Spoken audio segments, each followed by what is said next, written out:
Upama urang nanya kanu taram-taram kana pawayangan, di mana asalna wayang? Anggapan anu nyebutkeun yen wayang asalna ti India. Sanajan henteu dianggap bener oge. Ari dianggap salah mah ulah. Leuwih hade ditimbang-timbang heula, dipapai kagirang dicucruk kapuhu dikotektak kateranganana. Wayang anu ilaharna sok katingal ku urang, pohara bedana jeung wayang zaman baheula. Boh tatabahanana atawa reksana, boh prak-prakanana ngawayang. Dina mangsana priangan pohara kapangaruhanna ku Mataram. Wayang teu beuki rea bae nu mikabogoh. Komo barang paramenak raresep ngarulik basa Jawa mah. Anu pangremenna ditanggap nyaeta wayang kulit. Ari wayang golek mah acan pati rea. Nilik kana buku karya M.A. Salmun anu judulna Padalangan di Priangan, yen baheula mah golek oge papakeanana direka cara wayang kulit bae, diukir atawa direka ngahiji jeung awakna cara nu natah arca-arca. Malah ari baheula pisan mah golek teh direkaan ti gigir cara wayang kulit. Bareng jeung majuna zaman, kaayaan wayang golek teh oge beuki maju. Nu bisa ngadalang beuki rea.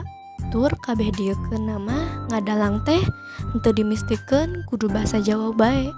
Ku hal eta atuh urang Sunda teh beuki rea bae mirosea.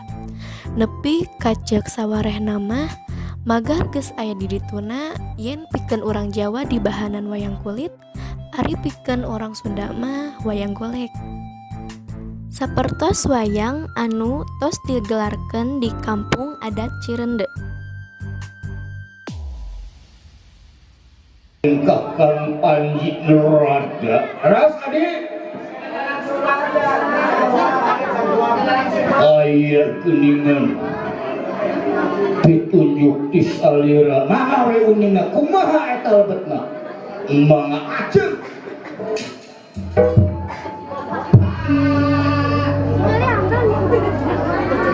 jagatna kaningal tina kaca tenggana anak ditinggal tina kaca tenggana poek mengbutaran nang aya nu kaos di desa yakin ya kawas candra dingkat ya sadamang tina masabah asal yang itu malena itu kaya rapi warga maning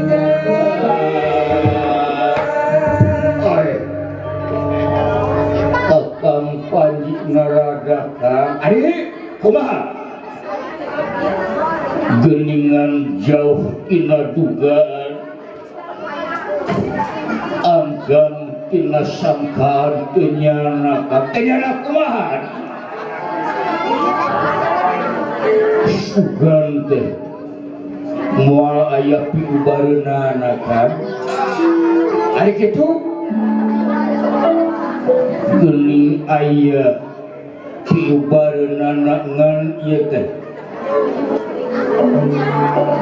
ngarasa bingung dari kalau bingung nabi yakin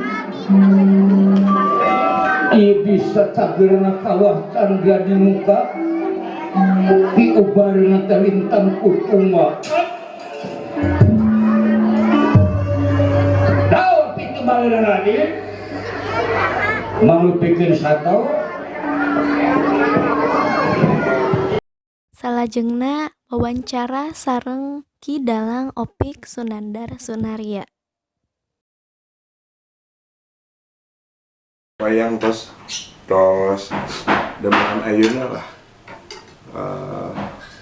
Damelan ayeuna di tahun 80-an. Di ayeuna wayang masih kene fotos ieu bentukna. Ieu wayang putri. Nah ini wayang ieu sami ke wayang putri.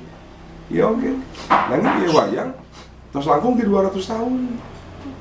Nu ieu teh ieu sanes wayang golek nanging wayang cepak Cirebon. Iya terus kita 200 tahunan. Lagi iya teh wayang teh pamasian ti sepuh usiana tos 80 tahun. Nah si sepuh eta teh wayang ieu teh kengeng ti uyutna. Kengeng ti uyutna. Itu wayang itu uninga goah teh.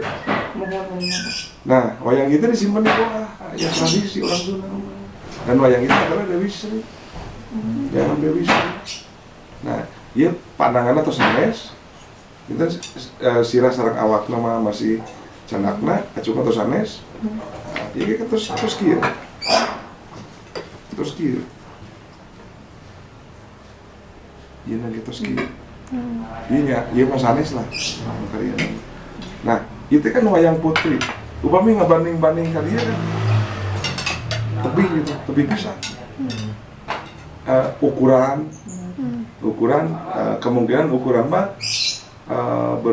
berhubungan dengan jarak penonton ke wayang. Mungkin dulu mah wayang diriung gitu, ukuran kecil pun itu tiasa ketinggalan. Nah, enak kan kadang-kadang jarak di panggung pertunjukan ke penonton teh bisa 10 meter. Dan wayangnya kirang artinya 100 ketinggalan. Ini wayang baru. Ini di tahun 80-an wayang kira terus ngawitan terus kira. Nah kami mah wayang masih wayang cepak, masih sederhana pisan. Sangat sederhana pisan. Nah, urang Bandung teh itu sate acan wayang golek nu ayeuna aya. Wayang nu terus garaduh.